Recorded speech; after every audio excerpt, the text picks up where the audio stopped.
Governor Patrick, thanks for having us over. We appreciate it. Thanks for coming. You've indicated you want to shake things up, shake up state government in term two. What's that mean, and what shakes? Well, I think it's really about making sure that we've got the right team in place to drive this agenda for the second term. It's an ambitious agenda. It's about continuing and, if we can, accelerating the pace of job growth. We've made some great progress. We're adding jobs faster than most other states. Unemployment has come down to 8.4%. It's a point and a half, I think, below the national average, but there's still a lot of people out of work. They need a way forward. We want to use the tools we have, thanks to the Achievement Gap bill, to really start to close that achievement gap, and there's some fabulous ideas out there for that here in the Commonwealth and elsewhere. And we want to crack the code finally on healthcare costs. 98% of our residents have health insurance today. Not another state in America can touch that, and I'm very proud of that, but it costs too much.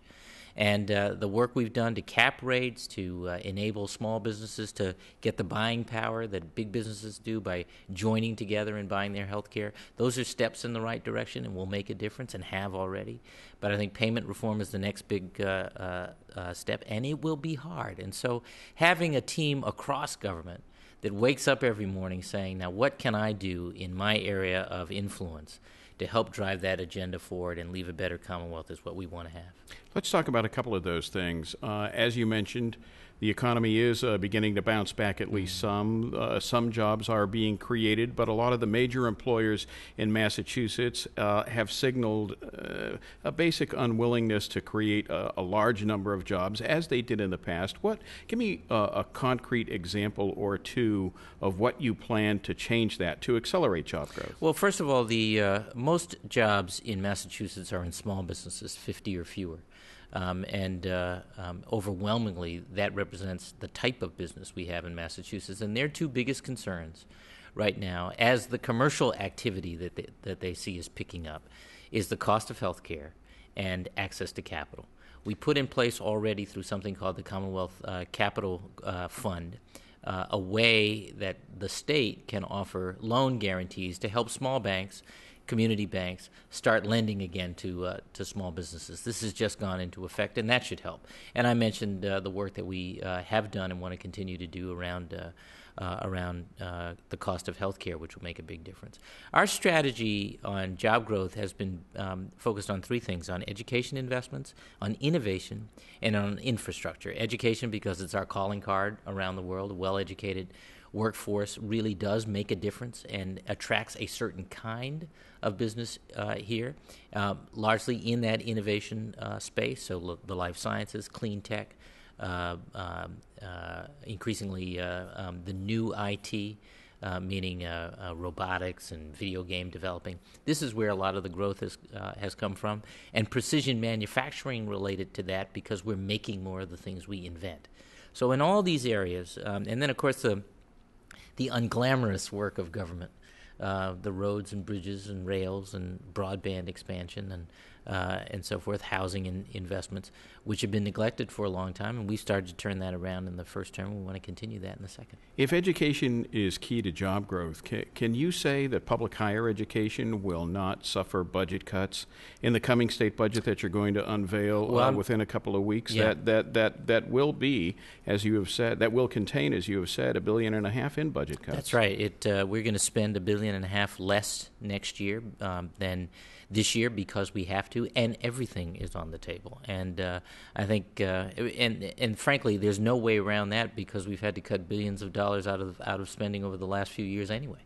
So we're well past the point of fat and excess in many respects. We're looking at muscle, and in some cases scraping bone, which means that in every case, including in higher ed, we're going to have to be thinking about, I'm looking at different scenarios, so I'm not signaling one thing or another. I'm saying that I have to look at everything this time around. But we're also looking at ways to do what has to be done differently, and whether there are ways to find savings there and to shore up in the places where we need to. All right, let's stay on the budget for a second here. The other budget signals, some of them have said, as you pointed out, everything is on the table, including local aid to cities and towns. Can they really take more pain? Well, look, where almost everything is going to feel some of this gap closing that we have to do, because, as I said, we've had to take billions of dollars out of spending already. And although the economy is coming back, we got some more good news on in-state revenue today. We are recovering, but we're not recovered. And we still have some work to do. Now, there are a couple of things that are important to cities and towns that we have already done to help them contain their costs and also to raise revenue independent of state aid. And there are a couple of things that we still have to do. I mean, every city and town right now can move their municipal retirees to Medicare. And even if there's a delta and they make that up, they're still way ahead. And the value of that is at least as much as so-called plan design, if not more, in the aggregate. I think the other issue is plan design, this whole question of how municipalities negotiate and provide health care to municipal workers. And we have taken some steps in the past to help them contain their health care costs. I think we need to continue on that path and maybe take some bolder steps, and the unions have to work with us to help us do that. Are unions going to be targeted in Massachusetts, as they are being in other states, public employee unions, in terms of trying to get the unions to take lower pay raises or no pay raises, or going after other parts of their packages, including health care benefits? Well, we're way ahead of all that. Remember, we got concessions from the public employee unions. I think with only one exception, 90-something% of the state employees in the last term, 0% increases, furlough days, and so forth, and they helped us to close the budget gaps that we've been dealing with already, and I thank them for that. We did pension reform, which affected benefits for many unions, and we will have to come back to pension reform because there's still some unfinished business. We dealt with most of the abuses and so forth, but there's still some issues around retirement age and what look-back period there is, what you count for pension purposes, which I think are in the nature of modernizing and creating a sustainable system. And that, I'm sure, will have there'll be some give and take in that as well. But I don't do this because I'm anti-labor. I believe in unions. I support unions, and they have supported me, and we work very, very well in making sure we get the right kind and the most successful kind of reform in the past, and we'll do that in the future as well. Are you going to be able to stick by your pledge to not raise taxes? And what about fees, which in past administrations have risen dramatically at times of budget crisis? I don't have any plans to propose a tax increase in the budget. I will file at the end of January. I know the team is looking at various scenarios on how to close the gap, and I'll see the sort of final menu of those scenarios in the next couple of weeks. All right. Since you won't be running for a third term, and you don't have to be concerned about re-election in 4 years, to what extent are you free, do you think, to take more risks in your second term, and does it allow you to follow your heart and gut instead of a political compass? You know why I'm smiling, Bob, is because through moments in the first term, I was accused, if you will, of doing just that, which is making judgments based on what I thought was right for the Commonwealth, but not necessarily right for my own political future. And I do the kinds of things I'm sometimes told that a career politician wouldn't do. But the beauty of not being a career politician, Bob, is that I can do the job without thinking about my career. I can think about and focus on what I think is best for the long-term interests of the people of the Commonwealth. I've done that for 4 years. I'm going to do it for 4 more.